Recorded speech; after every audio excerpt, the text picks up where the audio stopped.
नमस्कार दोस्तों। मैं अश्विनी जायसवाल आप सभी का एक बार फिर से स्वागत करता हूं अपने YouTube चैनल ज्योतिष विद जायसवाल। तो दोस्तों, आज का हमारा जो टॉपिक है पंचांग प्रकरण का अगला टॉपिक योग। पंचांग में इन युग्स का बड़ा विचार किया जाता है। जब हम मुहूर्त विचार करते हैं तब इन योगों का विचार किया जाता है।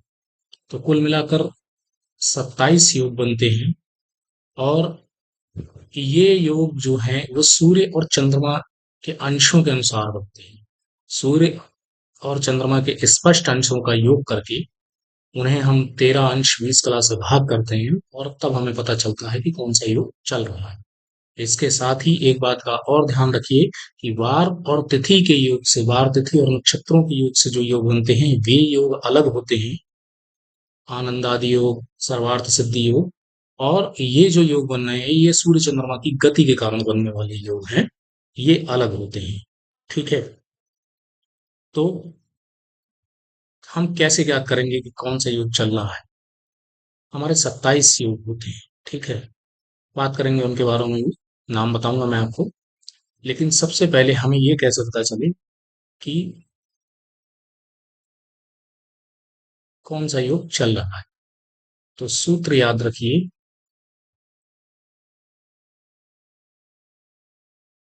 स्पष्ट सूर्य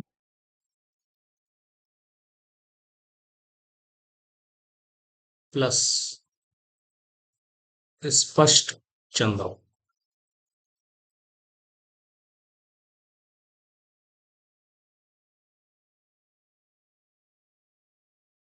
कौन? 13 डिग्री 20 मिनट। या इसको आप ऐसे भी लिख सकते हैं, सूर्य के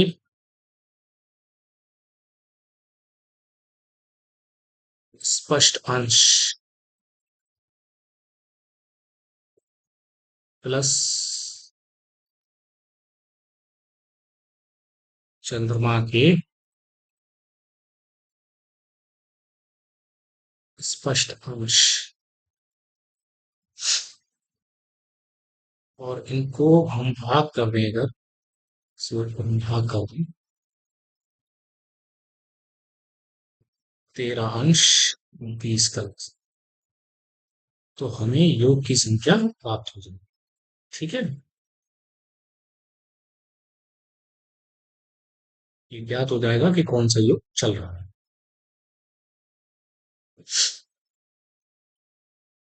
ठीक है।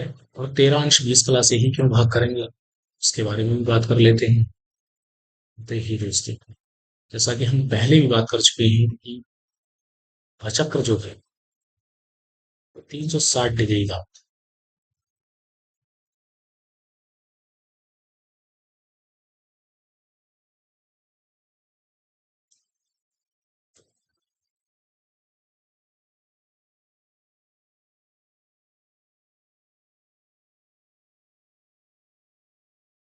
ठीक है।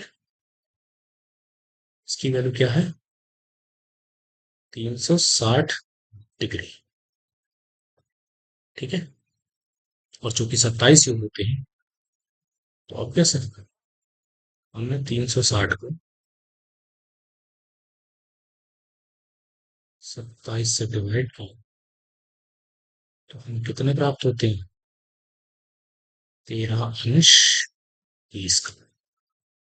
और यही क्या है? एक योग का मान है। ठीक है। तो अगर मैं किसी एग्जाम्पल की बात करूं, मान लीजिए सूर्य जो है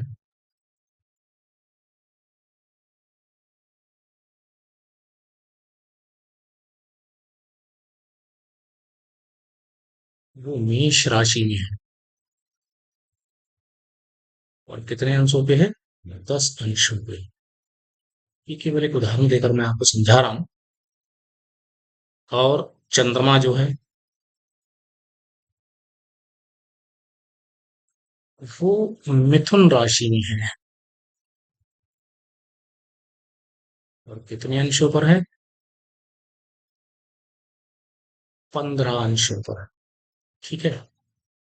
तो अब इनके हम जो निरण्य अंश लेंगे, निरण्य अंश मतलब कि देखिए, मेष राशि में है, तो मेष राशि 0 से 30 अंश की होती है। तो सूर्य 0 से स्टार्ट हुआ होगा। तो सूर्य के जो निरण्य अंश हैं,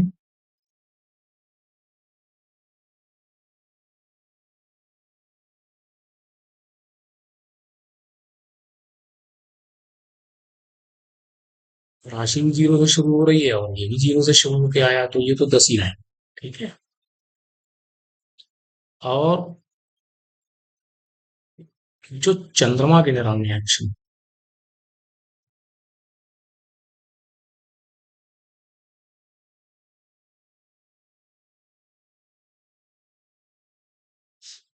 वो कितनी होंगी? देखिए, एक राशि होती है 30 डिग्री की। तो चंद्रमा मिथुन राशि में है, मतलब मेष राशि के 30 अंश प्लस वृषभ राशि के 30 अंश प्लस मिथुन 0 से शुरू ही होगी, चंद्रमा ने भी 0 से ही प्रवेश किया होगा, तो ये मिथुन में है और इस 15 अंशों पर है। ठीक है। ये हो गया अंश। तो इसके निरण्य अंश कितने हो गए? 45। ठीक है, यही इसके स्पष्ट अंश हुए। तो अब इसमें हमने कला और विकला वगैरह नहीं ली है, ये केवल उदाहरण के तौर पर मैं आपको समझा रहा हूं। अब सूत्र क्या है?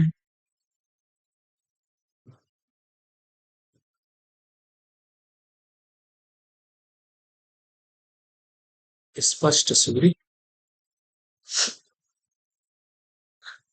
प्लस स्पष्ट चंद्र, तो एक योग के मान से इसको डिवाइड कर दो। तेरह अंश 30 कला।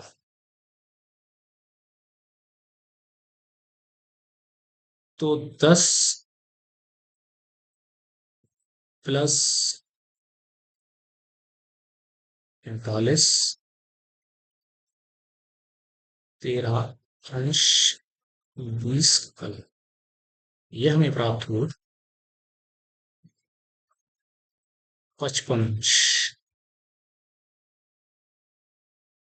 और 13 अंश 20 कला। ठीक है। अब इसको डिवाइड करने के लिए या तो आप अंशों को परिवर्तित कर लीजिए मिनट। ठीक है। 1 डिग्री बराबर 4 मिनट होती है।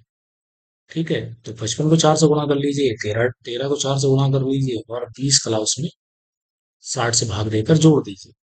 ठीक है। अदरवाइज आप अगर मोटा मोटा भी देखेंगे तो 13 4 जा 52, 20 अंश ज्यादा है साथ में, लेकिन लगभग 4 पॉइंट समथिंग कुछ रिजल्ट प्राप्त होगा। ठीक है। मतलब कि 4 योग बीत चुके हैं और पांचवा योग इज इन प्रोग्रेस। ओके। तो इससे हमें पता चलता है कि हमारा कौन से नंबर का योग चल रहा है। ये ऐसे निकालते हैं। सूर्य और चंद्रमा के बीच 13 अंश 20 कला का अंतर, प्रत्येक 13 अंश 20 कला जब बीत जाता है, तब एक योग समाप्त हो जाता है। ठीक है। मान लीजिए कि,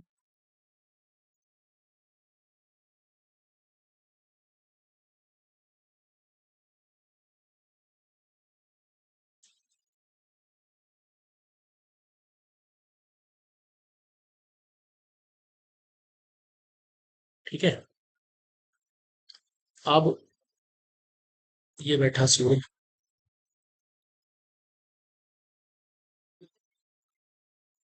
और ये है चंद्रमा। और दोस्तों एक बात ध्यान रखिएगा कि चंद्रमा कभी भी इस पथ पर सूर्य का चक्कर नहीं लगाता है। इस पथ पर चक्कर लगाती है पृथ्वी। ये,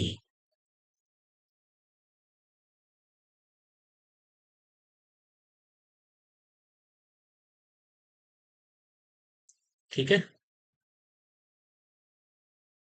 और चंद्रमा जो है वो इस पृथ्वी के चारों ओर चक्कर लगा रहा है। चंद्रमा और सूर्य के बीच में 5 डिग्री का इंक्लिनेशन होता है, जो उसके पाथ में चंद्रमा कुछ इस टाइप से परिधि कर रहा होगा यहाँ पर। देखिए, जैसे कहीं मैं बात करूं तो चंद्रमा जो है वो पृथ्वी के चारों ओर किस हिसाब से परिधि कर रहा होगा।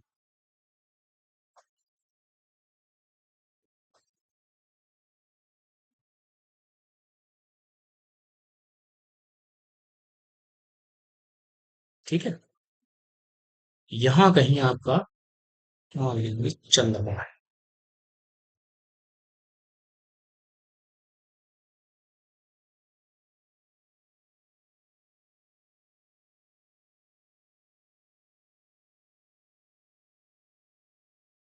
ठीक है, तो चंद्रमा इस पथ पर गति करेगा।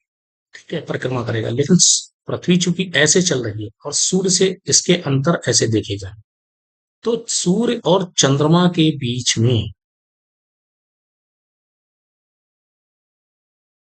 13 अंश और 20 कला का जब अंतर आएगा तो एक योग बीत जाए। जब ये अंतर 6 अंश 40 कला का हो जाएगा तो दो योग बीत जाए। और जब ये अंश अंतर 30 अंश का आ जाएगा, सॉरी 26 40 के बाद वही आएगा, उसमें 13 अंश मीन्स 26 अंश 40 कला में 13 अंश 20 कला का और जोड़ दीजिए तो ये हो गए 60 कला। और ये हो गए 6 3 9 और 2 3। ठीक है, और ये हो जाएंगे, चूंकि हम समय की गणना कर रहे हैं तो 60 या 60 से ऊपर मान होगा तो हम इसको 0 कर देंगे और एक इधर जोड़ देंगे। जैसे कि 3:60 कभी नहीं होते हैं, तो 4 बजते हैं। ठीक है, या 4:60 कभी नहीं होते हैं, वो 5 बजते हैं। हम क्या करते हैं कि इस वैल्यू को 0 करते हैं और एक इधर वाली वैल्यू जोड़ लेते हैं, तो ऐसे ये हो जाएंगे 40 अंश 0 कला। ठीक है, तो ये अंतर जैसे जैसे बीतते हैं उसी हिसाब से हमारे योग बीतते हैं, हमें पता चलता है कौन सा हमारा योग चल रहा है। और जब ये योग 360 तक आ जाता है, मतलब चंद्रमा ने जहां से चलना शुरू किया था वापस वहीं आ जाता है, तो हमारे 27 के 27 योग व्यतीत हो जाते हैं। ठीक है, तो दोस्तों ये हमारे 27 योग हैं जो कि आप मेरी स्क्रीन पर देख रहे हैं। इसमें जो रेड कलर से लिखे गए हैं वो कष्ट कारक हैं, बाधा कारक हैं, शुभ हैं। और जो व्हाइट कलर से लिखे गए हैं वो शुभ हैं, और जो अत्यंत शुभ हैं उनको आगे मैंने मार्क कर दिया है, जैसे कि आयुष्मान है, ये दीर्घायु प्रदायक है, हमारा सौभाग्य है, अत्यंत शुभ है। ठीक है, इस प्रकार से मैंने इनको डिनोट कर दिया है। तो हमारे ये 27 योग हैं जो कि सूर्य और चंद्रमा की स्पष्ट अंशों की गणित से बनते ही। ठीक है, और किस प्रकार से हम ज्ञात कर सकते हैं कौन समय किस समय कौन सा योग चल रहा है, उसका गणित मैंने आपको ऊपर बताया है। इन योगों का मुहूर्त के समय बड़ा विचार किया जाता है। साथ ही इनका एक और महत्व है कि मान लीजिए किसी बालक का जन्म जो है वो सौभाग्य योग में हुआ है, तो इस बालक को भाग्य का साथ मिलेगा, चीजें सरल रहेंगी, संघर्ष कम करना पड़ेगा। जबकि यदि किसी बालक का जन्म जो है वो शूल योग में हुआ हो, या मान लीजिए कि वज्र योग में हुआ है, तो क्या होगा कि संघर्ष अधिक रहे। शूल योग वैसे भी कष्टकारक है, तो बालक को किसी न किसी प्रकार का कष्ट अवश्य बना रहेगा, शारीरिक रूप से कष्ट हो, कमजोर हो, पढ़ने लिखने में दिक्कत हो, या मान लीजिए कि पारिवारिक समस्याएं हों, तो कुछ वैसा कष्ट अवश्य होगा। तो इन योगों का ये महत्व है। जानकारी कैसी लगी मित्रों, कमेंट सेक्शन में अवश्य बताइएगा। और यदि जानकारी अच्छी लगी है तो वीडियो को लाइक कीजिए, चैनल को सब्सक्राइब कीजिए, शेयर कीजिए। आपके सहयोग का आकांक्षी हूँ। नमस्कार, धन्यवाद।